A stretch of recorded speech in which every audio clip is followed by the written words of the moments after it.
Hello বন্ধুরা, Nikola Tesla সারা পৃথিবীতে AC current অর্থাৎ অল্টারনেটিং কারেন্ট আবিষ্কারের জন্য পরিচিত।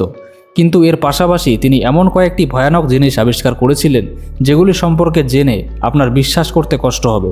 তো বন্ধুরা, আশ্চর্য বাস্তবের আরও একটি নতুন ভিডিওতে আপনাদের স্বাগতম। 1896 সালে নিকোলা টেসলা ভুল করে একটি ভূমিকম্প সৃষ্টি করার যন্ত্র আবিষ্কার করেছিলেন, যেটিকে সহজেই পকেটে করে নিয়ে বেড়ানো যেত। কিন্তু এটি এতটাই পাওয়ারফুল ছিল যে বড় বড় বিল্ডিং, এমনকি সারা পৃথিবীকেও সহজেই ধ্বংস করে ফেলতে পারত। যখন তিনি এই যন্ত্রটিকে নিজের ল্যাবরেটরিতে পরীক্ষা করছিলেন, তখন তার প্রতিবেশীরা মনে করেছিল যে ভূমিকম্প শুরু হয়েছে এবং সবাই ভয় পেয়ে বাড়ির বাইরে পালিয়ে গিয়েছিল। এরপর টেসলা এই যন্ত্রটি নিয়ে একটি নির্মীয়মান বিল্ডিংয়ের খোঁজে বেরিয়ে পড়েন। পথেই তিনি একটি 10 তলা বিল্ডিং দেখতে পান, যেখানে শ্রমিকরা কাজ করছিল। তিনি সেই যন্ত্রটিকে বিল্ডিংয়ের স্টিল ফ্রেমের সঙ্গে লাগিয়ে দেন। কিছুক্ষণের মধ্যেই বিল্ডিংয়ের উপর থেকে শ্রমিকরা ভয় পেয়ে বাইরে পালিয়ে আসতে শুরু করে। তারা মনে করে যে ভূমিকম্প শুরু হয়েছে। তারা পুলিশকেও ডাক দেয়, কিন্তু নিকোলা টেসলা কাউকেই কিছু না বলে চুপচাপ যন্ত্রটিকে নিয়ে সেখান থেকে বেরিয়ে চলে যায়। পরে তিনি বলেছিলেন যে যদি যন্ত্রটি আর কিছুক্ষণ সেই বিল্ডিংয়ের সঙ্গে লাগানো থাকতো, তাহলে পুরো বিল্ডিংটি সেখানে ভেঙে পড়তো। কিন্তু এখন প্রশ্নটি হলো, এত ছোট একটি যন্ত্র কিভাবে ভূমিকম্প সৃষ্টি করতে পারত? বন্ধুরা, আসলে নিকোলা টেসলা এই যন্ত্রটি বানাতেই চাননি। তিনি এমন একটি প্রজেক্টে কাজ করছিলেন যাতে কোনো রকম তার ছাড়াই এবং অনেক কম খরচেই এক জায়গা থেকে অন্য জায়গায় এনার্জি ট্রান্সফার করা যাবে। জীবনের বেশিরভাগ সময়ই নিকোলা টেসলা তরঙ্গ এবং কম্পন নিয়ে রিসার্চ করে কাটিয়েছেন।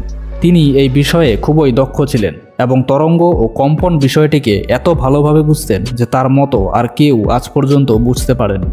তার আইডিয়াটি ছিল অনেকটা এরকম যে তিনি একটি বিশেষ যন্ত্র দিয়ে একটি বিশেষ তরঙ্গ বা কম্পন সৃষ্টি করবেন এবং সেই কম্পনকে মাটির সাহায্যে এক স্থান থেকে অন্য স্থানে পাঠাবেন এবং অন্য স্থানে রাখা আরেকটি যন্ত্র এই তরঙ্গ বা কম্পনকে ধরবে আর সেটিকে এনার্জি বা তড়িৎ শক্তিতে রূপান্তর করবে।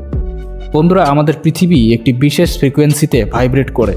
এই ফ্রিকোয়েন্সির মান 7.83 হার্জ থেকে 33.8 হার্জের মধ্যে থাকে।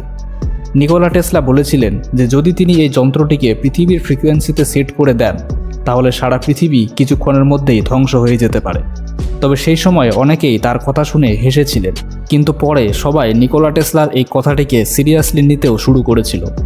বন্ধুরা, আমাদের প্রাত্যহিক জীবনে এমন জিনিস কমই আছে যেখানে নিকোলা টেসলার কোনো অবদান নেই। ইলেকট্রিসিটি থেকে শুরু করে পৃথিবীর যে কোনো প্রান্তে ফোনে কথা বলা, এই সমস্ত কিছুর পেছনেই নিকোলা টেসলার হাত রয়েছে। আগে ইলেকট্রিসিটিকে এক জায়গা থেকে অন্য জায়গায় পাঠানো খুবই মুশকিল ছিল। উৎস থেকে মাত্র কয়েক মিটার দূর পর্যন্তই ইলেকট্রিসিটিকে পাঠানো যেত, আর এতেও শুধুমাত্র একটি বাল্ব জ্বালানো ছাড়া আর কিছুই করা যেত না। নিকোলা টেসলা অল্টারনেটিং কারেন্ট আবিষ্কার করেন এবং এই সমস্যার সমাধান করে সারা পৃথিবীর সামনে নিজের যোগ্যতাকে প্রমাণ করেন।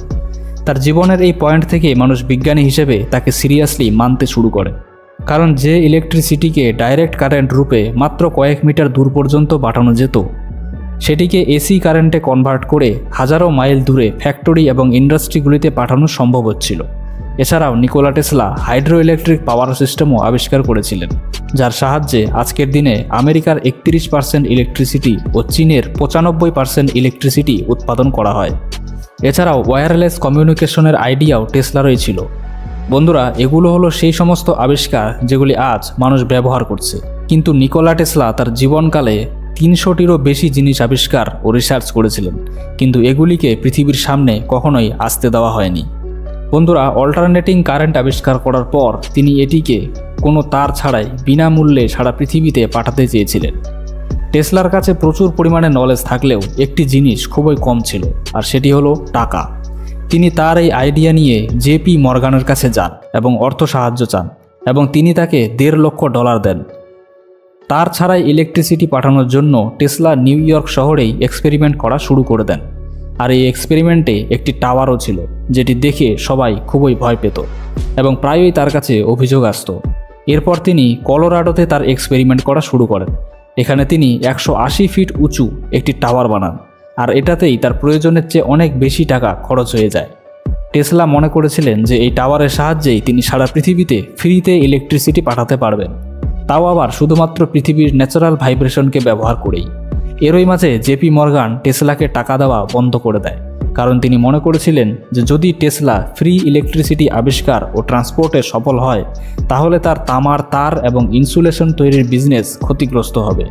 এছাড়াও তিনি বাকি ইনভেস্টরদেরও টেসলাকে অর্থ সাহায্য করতে বারণ করে দেন। নিরুপায় হয়ে নিকোলা টেসলা তার ফ্রি ইলেকট্রিসিটির স্বপ্ন নিয়েই বাকি জীবন কাটিয়ে দেন। এরপর যখন তিনি মারা যান তখন পরবর্তী 10 বছর ধরে ইউএসের সরকার তার সমস্ত সম্পত্তি কবজা করে রেখেছিল।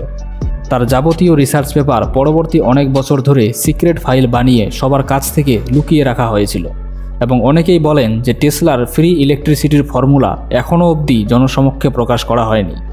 তো এবার প্রশ্নটি হলো, নিকোলা টেসলা কি সত্যিই কোনো গোপন সূত্র আবিষ্কার করেছিলেন এবং সত্যিই কি তিনি ফ্রি ইলেকট্রিসিটি নিয়ে গবেষণা করেছিলেন? এক্সপার্টদের মতে নিকোলা টেসলা পৃথিবীর ভাইব্রেশনকে অনেক ভালোভাবে বুঝতে পেরেছিলেন এবং হয়তো তিনি এই ভাইব্রেশনের ব্যবহার করেই পৃথিবীতে নতুন ধরনের কোনো ইলেকট্রিসিটি আবিষ্কার করতে চেয়েছিলেন। জীবিত অবস্থায় নিকোলা টেসলা বলতেন যে যদি আমাদের ইউনিভার্স বা মহাবিশ্বের গোপন রহস্যকে জানতে হয় তাহলে সেই সমস্ত জিনিসকে এনার্জি, ফ্রিকোয়েন্সি এবং ভাইব্রেশনের নজরে দেখতে হবে। হয়তো তিনি সত্যি কথাই বলেছিলেন, কারণ তার মৃত্যুর পর অনেক সংস্থা ফ্রিকোয়েন্সি এবং ভাইব্রেশনের উপর রিসার্চ করতে শুরু করে দেয় এবং তারা জেনে অবাক হয় যে পৃথিবীর প্রতিটি জিনিস নিজের একটি বিশেষ ফ্রিকোয়েন্সিতে ভাইব্রেট করে। একটি জিনিসের ফ্রিকোয়েন্সিকে বুঝে নিয়ে দূরে থাকা অন্য জিনিসেও এনার্জি ট্রান্সফার করাও যায়, এমনকি সেটিকে কন্ট্রোল করাও যায়। বন্ধুরা, এছাড়াও নিকোলা টেসলার এমন অনেক আবিষ্কার ছিল যেগুলিকে হয়তো একেবারে নষ্ট করে দেওয়া হয়েছিল অথবা তার মৃত্যুর পরে সেগুলির উপরে আর কোনো কাজ করা হয়নি। তার মধ্যে একটি হলো ডেথ রে বিম। এটি নিউক্লিয়ার বমের মতোই একটি মাস ডিস্ট্রাকশন অস্ত্র ছিল। 1934 সালে একটি ইন্টারভিউতে নিকোলা টেসলা বলেন যে এই অস্ত্রের সাহায্যে হাজারো মাইল দূর থেকে লক্ষ লক্ষ মানুষকে মেরে ফেলা সম্ভব। এটি টেসলার একটি নতুন ইলেকট্রিক অস্ত্র যেটি 50 মিলিয়ন ভোল্ট সৃষ্টি করতে পারত, অর্থাৎ আকাশে উৎপন্ন বিজলির থেকে 166 গুণ বেশি ভোল্টেজ উৎপন্ন করতে পারত। এছাড়াও টেসলা থট ক্যামেরার আইডিয়াও দিয়েছিলেন। যেভাবে একটি ক্যামেরা দৃশ্যমান সব কিছুরই ফটো তুলতে পারে, সেভাবেই নিকোলা টেসলা মনে করতেন যে থট ক্যামেরা দিয়ে মানুষের ভাবনা চিন্তারও ফটোগ্রাফ তোলা সম্ভব। যদিও তার এই ক্যামেরা বাস্তবে এখনও বানানো সম্ভব হয়নি, তবুও তার এই আইডিয়া থেকে ইন্সপায়ার হয়ে 1895 সালে এক্স রে আবিষ্কার হয়েছিল। নিকোলা টেসলা এমন একজন বিজ্ঞানী ছিলেন যিনি কখনও টাকার জন্য কাজ করেননি, যদিও তিনি চাইলেই তার আবিষ্কারগুলির পেটেন্ট করিয়ে নিয়ে প্রচুর টাকা রোজগার করতে পারতেন, কিন্তু তিনি এমনটা কখনোই করেননি। অথচ যখন তার মৃত্যু হয় তখন তার কাছে এত কম টাকা ছিল যে তা দিয়ে তার হোটেলের বিল দেওয়াও সম্ভব হয়নি। এছাড়াও তার মৃত্যুও আজ অবধি একটি রহস্য হয়েই থেকে গিয়েছে।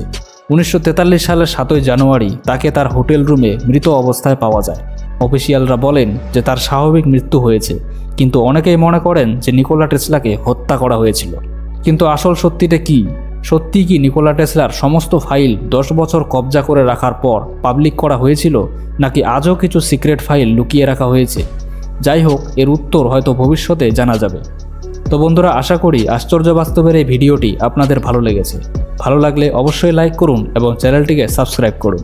আপনাদের সঙ্গে দেখা হবে পরের ভিডিওতে। ততক্ষণ সবাই ভালো থাকবেন।